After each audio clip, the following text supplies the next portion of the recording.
ദൈവത്തിനു മനുഷ്യനോടുള്ള സ്നേഹം ഇനിയും അസ്തമിച്ചിട്ടില്ല എന്നതിന് തെളിവാണ് ഈ ഭൂമിയിൽ ജനിച്ചു വീഴുന്ന ഓരോ കുഞ്ഞുമെന്ന് പ്രശസ്ത ലബനൻ കവിയായ ഖലീൽ ജിബ്രാൻ പറയുന്നു. മാതാപിതാക്കൾക്ക് ഇവർ ഒരു സ്വപ്നമാണ്, സമൂഹത്തിന് ഒരു വലിയ പ്രതീക്ഷയും. എന്നാൽ ചിലപ്പോഴൊക്കെ വിധി വൈപരീത്യം കണക്കെ ഈ പ്രതീക്ഷകൾ തകർന്നടിയുന്നു. ആധുനിക വൈദ്യശാസ്ത്രം പോലും നിസ്സഹായമാക്കപ്പെട്ട ഇത്തരം സാഹചര്യത്തിൽ ഒരു പുതിയ ചികിത്സാരീതിയുമായി Jeevadhara institute of neuro development and research പ്രവർത്തിക്കുന്നു. കാലടിക്കടുത്ത് മലയാറ്റൂർ തീർത്ഥാടന കേന്ദ്രത്തോട് ചേർന്ന് പ്രവർത്തിക്കുന്ന ഈ സ്ഥാപനം ഡിഫറന്റ്ലി ഏബിൾഡ് കുട്ടികൾക്ക് ഒരു ശുഭപ്രതീക്ഷയാണ്.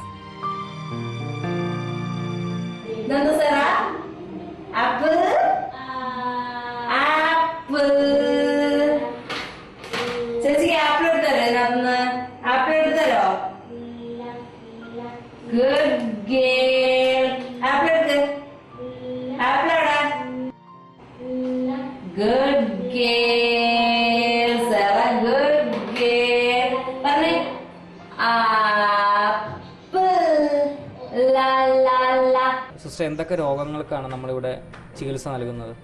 അതായത് കൊച്ചുങ്ങൾക്കുള്ള ശാരീരിക വൈകല്യം വന്നവരെ, പിന്നെ ബുദ്ധിമാന്ദ്യം വന്നവരെ, ഇങ്ങനെയുള്ള കുട്ടികൾക്കാണ് കൂടുതലായിട്ട് നമ്മൾ ട്രീറ്റ്മെൻറ്റ് ചെയ്യുന്നത്. പ്രത്യേകിച്ച് അതായത് ബുദ്ധിമാന്ദ്യങ്ങൾ വരുന്ന പല കാരണങ്ങളാണുള്ളത്. ഒരു കാര്യം എന്ന് വെച്ചാൽ ന്യൂറോളജിക്കൽ കേസായിരിക്കും, നേഴ്സ് സംബന്ധമായിട്ടുള്ള തലച്ചോറ് സംബന്ധമായിട്ടുള്ള കേസായിരിക്കും. പിന്നെ വരുന്നതെന്ന് വെച്ചാൽ ജനറ്റിക് ഡിസോർഡേഴ്സ്, അതായത് ക്രോമസോം ഡിഫക്റ്റ്, ക്രോമസോമിൽ വരുന്ന വ്യതിയാനത്തിൽ മൂലം ഉണ്ടാകുന്ന രോഗം, അതിന് ബുദ്ധിമാന്ദ്യം, ബുദ്ധിക്കുറവ്, അതുപോലെ ശാരീരിക വൈകല്യങ്ങൾ, കഴുത്തുറക്കില്ല, കമിഴ്ന്ന് വീണിട്ടില്ല, കൊച്ച് നടന്നിട്ടില്ല എന്നൊക്കെ പറഞ്ഞുകൊണ്ട് വരുമ്പോഴത്തേക്കും, അതുപോലെ കൊച്ച് കാല് കുത്തുന്നില്ല, കാലിങ്ങനെ വിരൽ കൊണ്ടാണ് നടക്കുന്നത് എന്നൊക്കെ പറഞ്ഞ് വരുമ്പോഴത്തേക്കും അതിനൊക്കെ നമുക്ക് ട്രീറ്റ്മെൻറ്റും ഉണ്ട്. അതോടൊപ്പം തന്നെ നമുക്ക് IQ ഡെവലപ്മെന്റ്, ഓട്ടിസം. അതെ. കാരണം നമ്മളുടെ ട്രീറ്റ്മെൻറ്റിൽ എന്ന് വെച്ചാൽ ഒരു 6 കോഴ്സിനുള്ളിൽ തന്നെ കുട്ടികൾക്ക് ഇമ്മ്യൂണിറ്റി പവർ ഇൻക്രീസ് ചെയ്യും, നന്നായിട്ട് ഇമ്മ്യൂണിറ്റി. അപ്പോൾ ഒരു 6 കോഴ്സ് കഴിഞ്ഞാൽ പിന്നെ കുട്ടികളെ എപ്പോഴും മറ്റുള്ള ഹോസ്പിറ്റലിൽ കൊണ്ടുപോകേണ്ട. അല്ലെങ്കിൽ ഏകദേശം 6 മാസമാകും. 6 മാസത്തിനുള്ളിൽ 6 കോഴ്സാകും. ഈ 6 കോഴ്സ് കഴിയുമ്പോൾ കുട്ടികളുടെ ഇമ്മ്യൂണിറ്റി പവർ ഇൻക്രീസ് ചെയ്യും. അതുവരെ കുട്ടികൾക്ക് എപ്പോഴും പനി അത് ഇതെന്നും പറഞ്ഞുകൊണ്ട് എപ്പോഴും അവർ ഹോസ്പിറ്റലിലായിരിക്കും. ഇവിടെ വന്ന് ട്രീറ്റ്മെൻറ്റ് ചെയ്ത് കഴിഞ്ഞാൽ പിന്നെ ഹോസ്പിറ്റലിൽ അധികം പോകേണ്ട ആവശ്യം വരില്ല. അതാണ് വരുന്നത്. പിന്നെ അതുകൂടാതെ ഈ ബ്രെയിൻ ഡെവലപ്മെൻറ്റ് എന്ന് വെച്ചാൽ IQ ഡെവലപ്മെൻറ്റ്, ബിഹേവിയറിലുള്ള ഡിസോർഡർ അതെല്ലാം മാറിക്കിട്ടും. ലേണിംഗ് ഡിസോർഡർ അതൊക്കെ നന്നായിട്ട് മാറും. നമ്മൾക്കിവിടെ ഒരു 4 മണിക്ക് ശേഷം വരുന്നതെന്ന് വെച്ചാൽ മുഴുവനും ഈ അടുത്തുള്ള സ്കൂളുകളിൽ നിന്ന് ടീച്ചേഴ്സ് പറഞ്ഞു വരുന്ന കുട്ടികളാണ്. അതായത് പഠിച്ചിട്ട് തലയിൽ കയറുന്നില്ല, എക്സാമിന് 0 കിട്ടുന്നു, അവർ പഠിക്കാൻ ഇൻട്രസ്റ്റ് ഇല്ല, എഴുതാൻ ഇൻട്രസ്റ്റ് ഇല്ല, വായിക്കാൻ പറ്റുന്നില്ല, ഇങ്ങനെയൊക്കെ പറഞ്ഞു വരുന്ന കുട്ടികൾക്ക് നമ്മൾ ഈ ട്രീറ്റ്മെൻറ്റ് കൊടുക്കുമ്പോൾ അതിൽ നിന്നൊക്കെ നന്നായിട്ട് ഇമ്പ്രൂവ്മെൻറ്റ് കിട്ടി. എന്തായിരുന്നു കുട്ടിക്ക് അസുഖം? കുട്ടി 1 വയസ്സായിട്ടും കന്നു പോവില്ല, മുട്ടുത്തി കഴിയില്ല, കിടന്ന കിടപ്പ് അങ്ങനെ കിടക്കുള്ളൂ. കളിപ്പാട്ടം കഴിഞ്ഞ് പോയി തെറിച്ചു പോയാലും അങ്ങോട്ട് ശ്രദ്ധിക്കില്ല, അത് അതിനൊന്നും ശ്രദ്ധിക്കാനുള്ള മൈൻഡില്ല. അങ്ങനെ കിടന്നു കഴിഞ്ഞപ്പോൾ ഞങ്ങളോട് ഒരു കാർ ഡ്രൈവറാണ് പറഞ്ഞത് ഇന്ന സ്ഥലത്ത് സെയിൽസ് ഉണ്ട്, നിങ്ങൾ അവിടെ പോയി നോക്കുന്നു പറഞ്ഞത്, ജീവധാരയിൽ. അപ്പോൾ ഞാൻ അതിന് കൂട്ടാക്കിയില്ല. ഞാൻ പറഞ്ഞു ഞാൻ ഒരു ദിവസം പോയി അന്വേഷിച്ചിട്ട് വരാം, എങ്ങനെയുണ്ടെന്ന് പറഞ്ഞിട്ട് കൊണ്ടുപോകാമെന്ന് പറഞ്ഞു. അപ്പോൾ പുള്ളിക്കാരത്തിൻ്റെ അടുത്ത് പറഞ്ഞപ്പോൾ പുള്ളിക്കാരത്തി പറഞ്ഞു നമുക്ക് കൊച്ചിനും കൊണ്ടാണ് പോകാം, എന്നിട്ട് സെയിൽസ്. അപ്പോൾ വന്ന് കൊച്ചിനെ കൊണ്ടുവന്ന് സിസ്റ്ററിനെ കാണിച്ചു. സിസ്റ്റർ പറഞ്ഞു ഇന്ന് തന്നെ മെസ്സ് എടുത്ത് ട്രീറ്റ്മെൻറ്റ് നിങ്ങൾ സ്റ്റാർട്ട് ചെയ്തോ, 3 വർഷം കൊണ്ട് ഓക്കെ ആവും എന്ന് പറഞ്ഞു. ഇപ്പോൾ 2 വർഷം കൊണ്ട് തന്നെ നന്നായിട്ട് ഓക്കെ ആയിട്ടുണ്ട്. പോടി നടക്കും, കഴുത്തിന് ബലം വന്നിട്ടുണ്ട്, വർത്താനം ഒറ്റ വാക്കുകളിലുള്ള വർത്താനങ്ങളൊക്കെ പറയുന്നുണ്ട്. അങ്ങനെ പിക്കപ്പായി 2 വർഷം കൊണ്ട് 3 വർഷം കൂടി 1 വർഷം കൂടി ഞങ്ങൾക്ക് വരണം. ജോണിന്ന് വിളിച്ചേ, അന്തോണിന്ന് വിളിച്ചേ, ചേട്ടാ അടുത്തേക്ക് വന്നേ.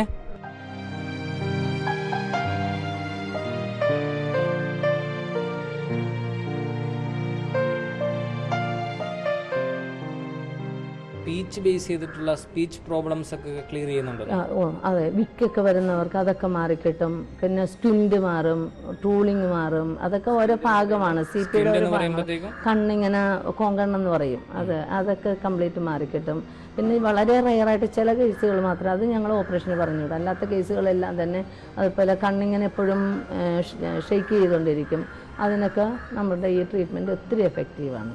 അതായത് എനിക്ക് തോന്നുന്നത് മെഡിക്കൽ സയൻസ് അധികം നോൺ ക്യൂറബിൾ എന്ന് പറയുന്ന അസുഖങ്ങളാണ് നിങ്ങൾ അധികം ഇവിടെ ട്രീറ്റ് ചെയ്ത് സൗഖ്യപ്പെടുത്തുന്നത്. അതെ, അവർക്ക് ട്രീറ്റ്മെൻറ്റ് ഇല്ല, ഇതിനൊന്നും ഇല്ല, ഇനി അത് നിങ്ങൾ സഹിച്ചേ മതി എന്ന് പറഞ്ഞുകൊണ്ട് പറയുമ്പോഴത്തേക്ക് അവരാണ് ഇവിടെ വരുമ്പോഴത്തേക്കും നമ്മൾ അവർക്ക് ഇവിടെ വന്ന് ഇതിന് ട്രീറ്റ്മെൻറ്റ് ഉണ്ടെന്നും സുഖപ്പെടുമെന്നും പറയുമ്പോൾ തന്നെ വലിയൊരു പ്രതീക്ഷയാണ്.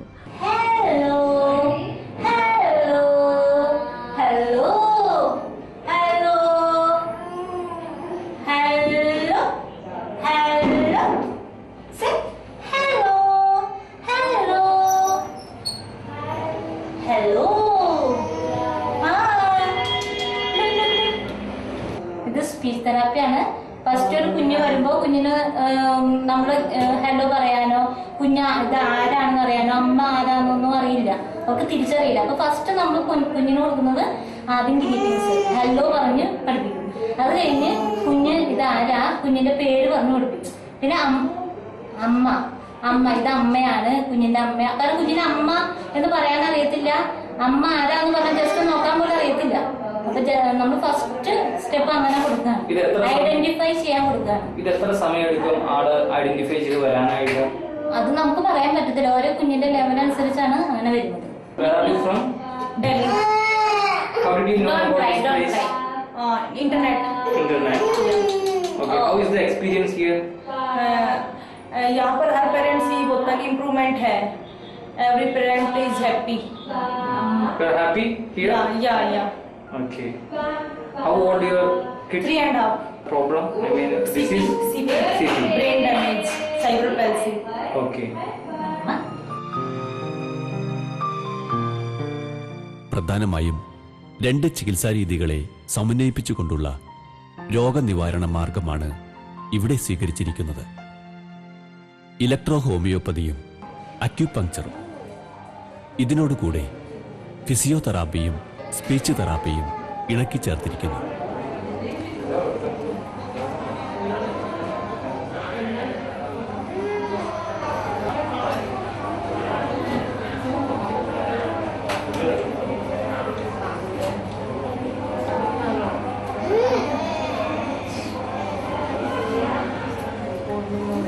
ഈ അക്യുപഞ്ചറിൽ എങ്ങനെയാണ് നമ്മുടെ അതിൻ്റെ ട്രീറ്റ്മെൻറ്റിന് എങ്ങനെയാണ്? ഇത് നീഡിലാണോ അധികം ഉപയോഗിക്കുന്നത്? ഒന്ന് പറയാമോ? നീഡിലാണ് ഉപയോഗിക്കുന്നത്. ഇത് അക്യുപഞ്ചർ എന്ന് ഉദ്ദേശിക്കുന്നത് വെച്ചാൽ നമ്മുടെ ശരീരത്തിലെ എനർജി ഫ്ലോ ഈക്വലാക്കുക എന്നതാണ് എൻ്റെ ധർമ്മം. അപ്പോൾ അതുമൂലം ഫ്ലോ പ്രോപ്പർ ആക്കാൻ വേണ്ടിയിട്ട് നമ്മൾ നീഡിലിംഗ് വഴി സ്റ്റിമുലേറ്റ് ചെയ്ത് ആ ഫ്ലോ ശരിയാക്കുന്നു. അതുമൂലം ശരീരത്തിൻ്റെ നെഗറ്റീവ് എനർജി മാറി പോസിറ്റീവ് എനർജിയായി അങ്ങനെയാണ് കുട്ടിയിലെ ക്യൂറിങ് പ്രോസസ്സ് ഉണ്ടാകുന്നത്.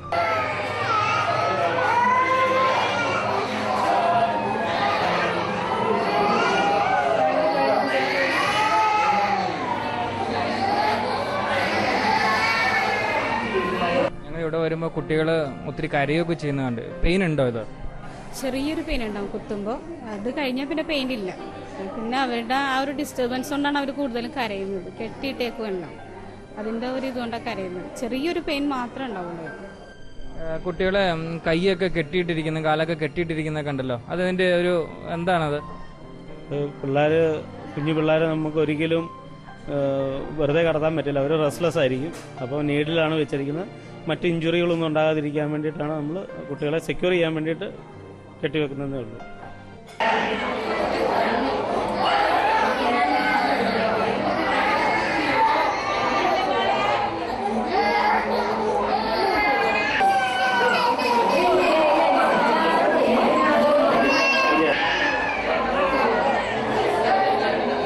സിസ്റ്റർ, എന്തൊക്കെ ചികിത്സാ രീതികളെയാണ് ഇവിടെ സമന്വയിപ്പിച്ചിരിക്കുന്നത്? ഞങ്ങളുടെ ഏറ്റവും പ്രധാനമായിട്ടുള്ള ട്രീറ്റ്മെൻറ്റ് എന്ന് പറയുന്നത് ജീവധാര ട്രീറ്റ്മെൻറ്റ്. അതെന്ന് വെച്ചാൽ combination of acupuncture and electro homeopathy. അതായത് അക്യുപഞ്ചറും ഇലക്ട്രോ ഹോമിയോപ്പതി എന്നുള്ള രണ്ട് സിസ്റ്റങ്ങളെ സംയോജിപ്പിച്ചുകൊണ്ടുള്ള ഒരു ചികിത്സാ രീതിയാണ് നമ്മളിവിടെ നടത്തുന്നത്. അതിനോടൊപ്പം തന്നെ നമ്മൾ ഈ ട്രീറ്റ്മെൻറ്റ് ചെയ്ത് കഴിയുമ്പോഴത്തേക്കും ഓട്ടോമാറ്റിക് ഇതിനോടൊപ്പം physiotherapy, speech therapy, occupation therapy, psychological support ഇത്രയും കൂടി കൊടുക്കുകയാണെങ്കിൽ ഭയങ്കര ഹൈ സ്പീഡിൽ സുഖപ്പെട്ട് കിട്ടും. സിസ്റ്റർ, എനിക്ക് തോന്നുന്നു ഈ ഹോമിയോപ്പതി ആളുകൾക്ക് വളരെ കേൾവിയുള്ള ഒരു ചികിത്സാ രീതിയാണ്. ഇലക്ട്രോ ഹോമിയോപ്പതി എനിക്ക് തോന്നുന്ന ആളുകൾ ആദ്യമായിട്ട് കേൾക്കുന്നതായിരിക്കും. അതിനൊന്ന് വിശദീകരിക്കാം. എന്താണ് ഇലക്ട്രോ ഹോമിയോപ്പതി എന്ന് ഉദ്ദേശിക്കുന്നത്? ഇലക്ട്രോ ഹോമിയോപ്പതി എന്ന് വെച്ചാൽ പ്ലാന്റ് ഓറിയൻറ്റഡ് മെഡിസിനാണ്. പ്ലാന്റ്സ് മാത്രമാണ് ഈ മെഡിസിന് യൂസ് ചെയ്യുന്നത്, അല്ലാതെ വേറെ കെമിക്കൽസ് അങ്ങനെയുള്ള സാധനങ്ങളൊന്നും ഇതിൽ വരുന്നില്ല. ഇത് ഇറ്റലിയിൽ ബൊളോഞ്ഞയിൽ 1865 ഡോക്ടർ CC മാറ്റിയാണ് ഈ സിസ്റ്റം ഫോം ചെയ്തത്. മറ്റ് ഹോമിയോപ്പതിയിൽ അത് ഇത് രണ്ടും തമ്മിൽ വളരെ ഡിഫറൻസ് ഉണ്ട്. അതായത് ഇലക്ട്രോ ഹോമിയോപ്പതി 1886 മറ്റേത് 2 സെഞ്ച്വറിയിലാണ് ഈ രണ്ട് സിസ്റ്റവും തമ്മിലുള്ളത്. പിന്നെ അതുകൂടാതെ മറ്റേത് പൊട്ടൻഷ്യേറ്റ് ചെയ്യുമ്പോൾ ഞങ്ങൾ ഇലക്ട്രോ ഹോമിയോപ്പതിയിൽ സ്പാജറിക് എസൻസ് ആണ് മെഡിസിനായിട്ട് യൂസ് ചെയ്യുന്നത്, ഈ പ്ലാന്റ്സിൻ്റെ തന്നെ. പിന്നെ ഇതിൻ്റെ ഒരു അഡ്വാൻറ്റേജ് എനിക്ക് തോന്നുന്നു സൈഡ് എഫക്റ്റ് തീരെയില്ല. ഇതിന് സൈഡ് എഫക്റ്റ് ഒന്നുമില്ല. അതുപോലെ തന്നെ ഈ അക്യുപഞ്ചർ എന്ന് പറയുന്നത് ഇപ്പോഴാണ് ഒരു ആളുകളുടെ ഇടയിൽ കൂടുതൽ അക്സെപ്റ്റബിൾ ആയിട്ട് വരുന്നത്. അതിൻ്റെ ഒരു പ്രത്യേകത, അതെങ്ങനെയാണ് കുട്ടികൾക്ക് കൂടുതൽ ഫലപ്രദമാകുന്നത്, അതൊന്ന് വിശദീകരിക്കാമോ? അക്യുപഞ്ചർ ശരിക്കും ചൈനയിൽ തന്നെയാണെങ്കിലും അത് ഒരു ഇതിന് വേണ്ടിയിട്ടാണ് യൂസ് ചെയ്യുക. പെയിൻ കില്ലറായിട്ടും പിന്നെ ബ്യൂട്ടിക്കായിട്ടും അഡിക്ഷനുള്ള ട്രീറ്റ്മെൻ്റ് ആയിട്ടൊക്കെയാണ് അത് യൂസ് ചെയ്തിരുന്നത്. ഒരു ക്യൂറേറ്റീവ് ട്രീറ്റ്മെൻറ്റ് എന്നുള്ള രീതിയിലേക്ക് മുന്നിലേക്ക് പോയിട്ടില്ല. പക്ഷേ അക്യുപഞ്ചർ നമ്മളുടെ ഈ ട്രീറ്റ്മെൻറ്റിൽ ഈ രണ്ട് സിസ്റ്റം തമ്മിൽ എടുത്തു കഴിഞ്ഞപ്പോഴത്തേക്കും അക്യുപഞ്ചറും ഇലക്ട്രോ ഹോമിയോപ്പതിയും കൂടി വരും. പക്ഷേ അക്യുപഞ്ചർ മാത്രമായിട്ട് അത്രയും ഹീലിംഗ് കിട്ടൂല, ഇലക്ട്രോ ഹോമിയോപ്പതി മാത്രമായിട്ടും കിട്ടൂല. ഇത് രണ്ടും കൂടി സംയോജിപ്പിച്ച് കഴിയുമ്പോഴാണ് ഇൻക്യൂറബിൾ ഡിസീസ്, സുഖപ്പെടില്ല എന്ന് പറഞ്ഞ് തള്ളുന്ന കേസുകൾ സുഖപ്പെടുന്നത്. ഈ അക്യുപഞ്ചറിൻ്റെ ഒരു ശൈലി എങ്ങനെയാണ്, അതിൻ്റെ പ്രവർത്തനം എങ്ങനെയാണ്, അല്ലെങ്കിൽ ആ ചികിത്സാ രീതിയിൽ എന്താണ് നമ്മൾ ചികിത്സയിൽ ഉപയോഗപ്പെടുത്തുന്ന സാമഗ്രികൾ, അതിൻ്റെ പ്രവർത്തന രീതികൾ എന്തൊക്കെയാണെന്ന് പറയാമോ? അതായത് അക്യുപഞ്ചറിൽ ശരിക്കും പറഞ്ഞാൽ വൈറ്റൽ എനർജിയിൽ വരുന്ന ഇൻബാലൻസിനെ ബാലൻസ് ആക്കുന്നു. അതാണ് നീഡിൽസ് ആണ് യൂസ് ചെയ്യുന്നത്. അതൊന്ന് വിശദീകരിക്കാമോ? നീഡിൽസ് അതിന് ശരീരത്തിൽ ഒരു 14 ചാനലുകൾ കടന്നു പോകുന്നുണ്ട്. ആ ചാനലുകളിൽ ഇതിന് പ്രത്യേകതരം പോയിന്റ്സ് ഉണ്ട്. ആ പോയിന്റ്സിലാണ് നമ്മൾ നീഡിൽ പ്രിക്ക് ചെയ്യുന്നത്. ഇത് വാസ്തവത്തിൽ വലിയ കാര്യമായി ഒത്തിരി പെയിൻഫുൾ ഇതൊന്നും അല്ല. നീഡ്ലിങ് ചെയ്യുന്ന സമയത്ത് മാത്രമാണ് അല്പം പെയിൻ ഫീൽ ചെയ്യുള്ളൂ. അത് കഴിഞ്ഞാൽ കുട്ടികൾ കിടന്നുറങ്ങും. ചിലർ എന്തെങ്കിലും കണ്ട് ഇത് ചെയ്തുകൊണ്ടിരിക്കും. ചില കുട്ടികൾ വർത്താനം പറയും. ചില കുട്ടികൾ അമ്മയച്ചയായിട്ട് പാട്ടൊക്കെ കേട്ട് അങ്ങനെ ഇരിക്കും. ചില കുട്ടികൾ 20 മിനിറ്റ്സും കരഞ്ഞുകൊണ്ടിരിക്കും. അതാണ് ഇതിൻ്റെ ഒരു പ്രത്യേകത. അത് ഇവർ ഷെയ്ക്ക് ചെയ്യുമ്പോഴത്തേക്കും ഒരു ചെറിയ പെയിൻ ഉണ്ടാകും. അല്ലെങ്കിൽ അനങ്ങാതെ കിടക്കുകയാണെങ്കിൽ കുട്ടികൾക്കൊട്ടും തന്നെ പെയിൻ ഉണ്ടാകില്ല. ഇതിന് എന്തായിരുന്നു കുട്ടിക്കുള്ള അസുഖം? ഫിറ്റ്സ് ഉണ്ടായിരുന്നു, ഡിലേ ആയിരുന്നു, CP കണ്ടീഷനാണ്. ഇപ്പോൾ കുറേയൊക്കെ ബെറ്ററായി. ഞങ്ങൾ ട്രീറ്റ്മെൻറ്റ് ചെയ്ത് 18th കോഴ്സാണ്. സ്പീച്ചൊക്കെ നല്ല രീതിയിലായിട്ടുണ്ട്. ഇപ്പോൾ പിന്നെ ഇപ്പം മാറ്റം വന്നിട്ടുണ്ട്. കണ്ണിന് 2 കണ്ണിന് സ്ക്വിൻ്റ് ഉണ്ടായിരുന്നു. അതൊക്കെ ഇപ്പോൾ മാറിയെന്ന് തന്നെ പറയാം. കണ്ണിൻ്റെ സ്ക്വിൻ്റൊക്കെ സാധാരണ ഈ അസുഖങ്ങൾ മുൻപ് പല സ്ഥലങ്ങളിലും ചെന്നപ്പം എങ്ങനെയാ അത് മാറാൻ പറ്റത്തില്ല അങ്ങനെയെല്ലാം പറഞ്ഞിരുന്നോ? എന്ന് വെച്ചാൽ ഞങ്ങളുടെ അടുത്ത് ഞങ്ങൾ ബാംഗ്ലൂരിൽ താമസിക്കുന്നത്. അപ്പോൾ അവിടുത്തെ ഡോക്ടേഴ്സ് ട്രീറ്റ്മെൻ്റ് ഒന്നുമില്ല, നിങ്ങൾ ഫിസിയോ ചെയ്ത് കൊച്ചിനെ നടത്തേണ്ട ഒരു സ്റ്റേജിലെത്തിക്ക്, വേറെയൊക്കെ ഒന്നും ചെയ്യാനില്ല എന്ന് പറഞ്ഞത്. പക്ഷേ ബ്രെയിനിൻ്റെ ഡാമേജ് അങ്ങനെയൊക്കെ ഞങ്ങൾ വീണ്ടും MRI ഒക്കെ എടുത്തായിരുന്നു. അതിലൊക്കെ നല്ല നോർമലായിട്ടുണ്ട് ഇപ്പോൾ. പിന്നെ സ്കിന്നിൻ്റെ മാറില്ല. സർജറി 2 കണ്ണിന് സർജറി പറഞ്ഞതായിരുന്നു. ഇതിൻ്റെ പ്രവർത്തന രീതിയിൽ നമ്മുടെ ശരീരത്തിന്റെ നെർവസ് കൂടുതൽ ഉത്തേജിപ്പിക്കപ്പെടുന്നു. അതാണ് അതിന്റെ ഒരു അതായത് ബ്രെയിനിനെ സ്റ്റിമുലേറ്റ് ചെയ്യാണ് ചെയ്യുന്നത്. അതിന്റെ പോയിന്റ്സ് നമ്മൾ ശരീരത്തിൽ കൊടുത്തുമ്പോൾ ബ്രെയിൻ സ്റ്റിമുലേഷൻ നടക്കുകയാണ് ചെയ്യുന്നത്. അതുകൊണ്ടാണ് ബ്രെയിൻ സെല്ല് ഡെവലപ്പ് ചെയ്യുന്നുണ്ട്. അതുകൊണ്ടാണ് ഇത്രയും പെർഫെക്റ്റ് ഹീലിംഗ് കിട്ടുന്നത്. അല്ലെങ്കിൽ ഇപ്പം മറ്റുള്ള ട്രീറ്റ്മെൻറ്റ് ചെയ്താലും കൊച്ചുങ്ങൾ ഡീഫോമിറ്റി കംപ്ലീറ്റ് ആയിട്ട് മാറുമല്ലേ, എന്തെങ്കിലും ഒരു ഡിഫക്റ്റോട് കൂടിയേ പോകുള്ളൂ. പക്ഷെ നമ്മുടെ ഇവിടെ ട്രീറ്റ്മെൻറ്റ് ചെയ്ത് കഴിഞ്ഞാൽ കൊച്ച് പെർഫെക്റ്റ്ലി ഓക്കെ ആയി സാധാരണ കുട്ടികളെ പോലെ സാധാരണ രീതിയിൽ അവർ പോവുകയാണ് ചെയ്യുന്നത്.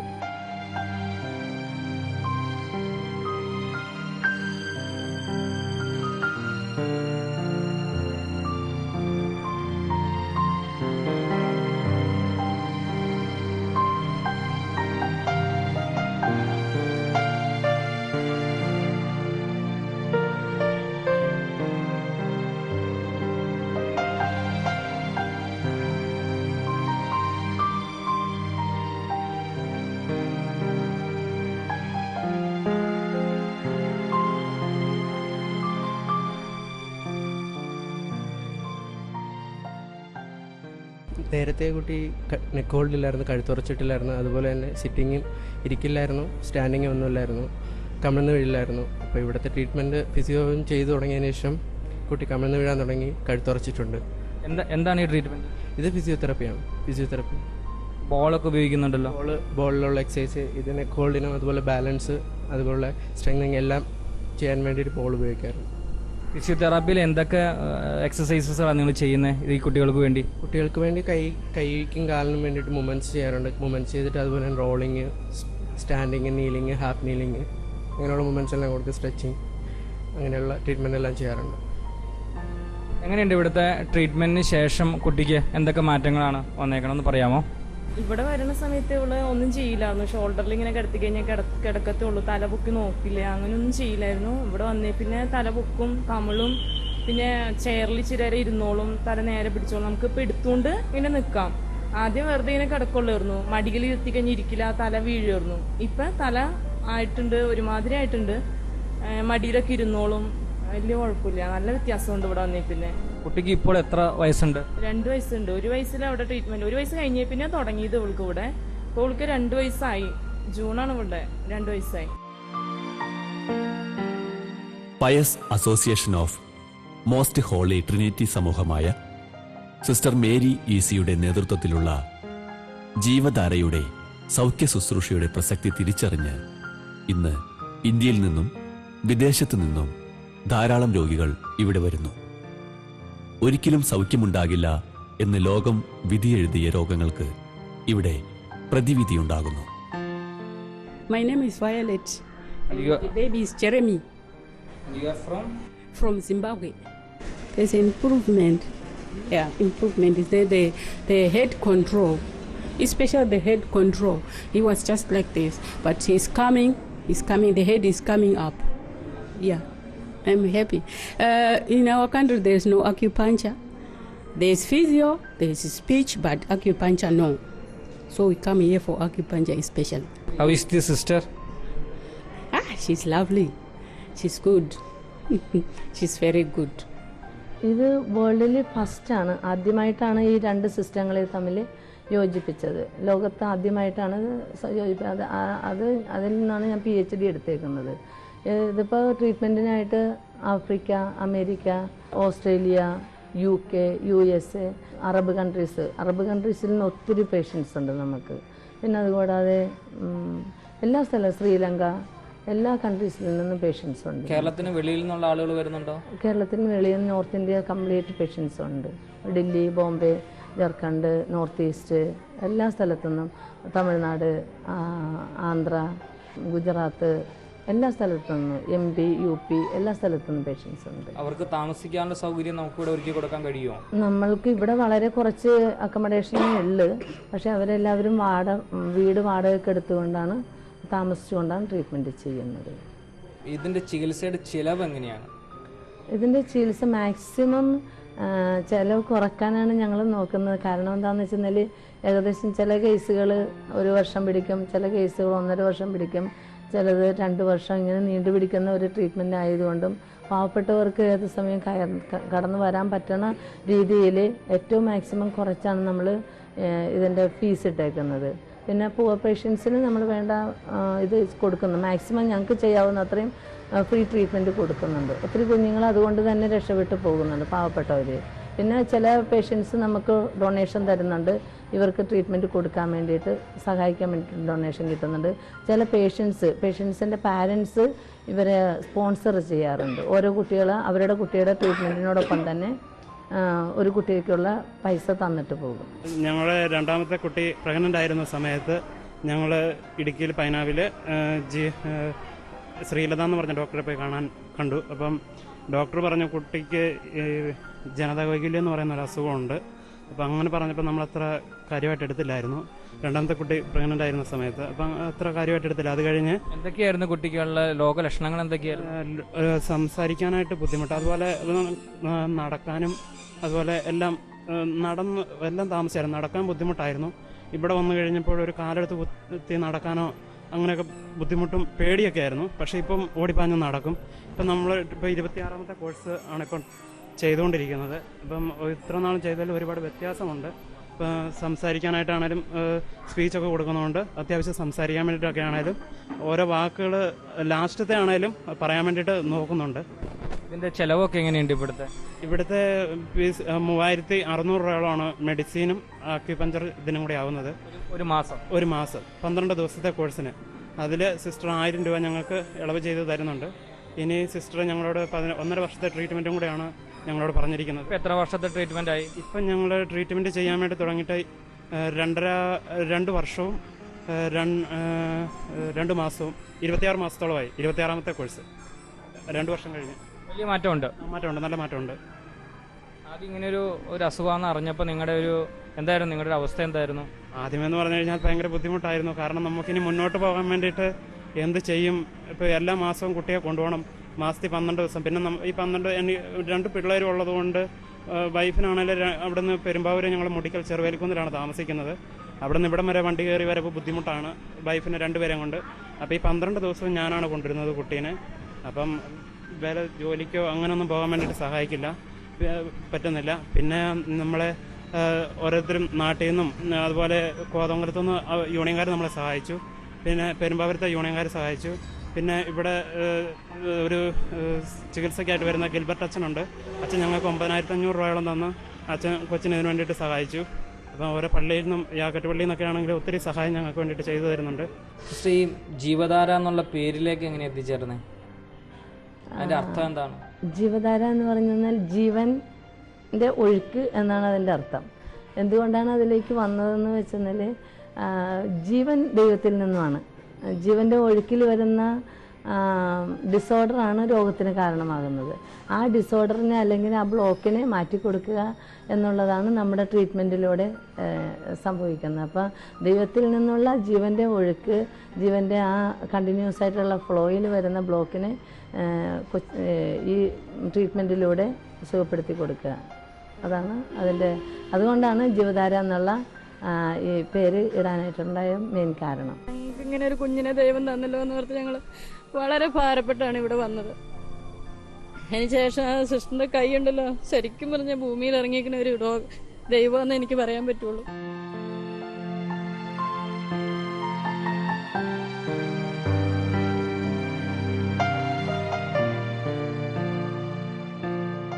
ജീവധാര ഇന്ന് പ്രവർത്തിക്കുന്നത് ഈ വാടക കെട്ടിടത്തിലാണ്.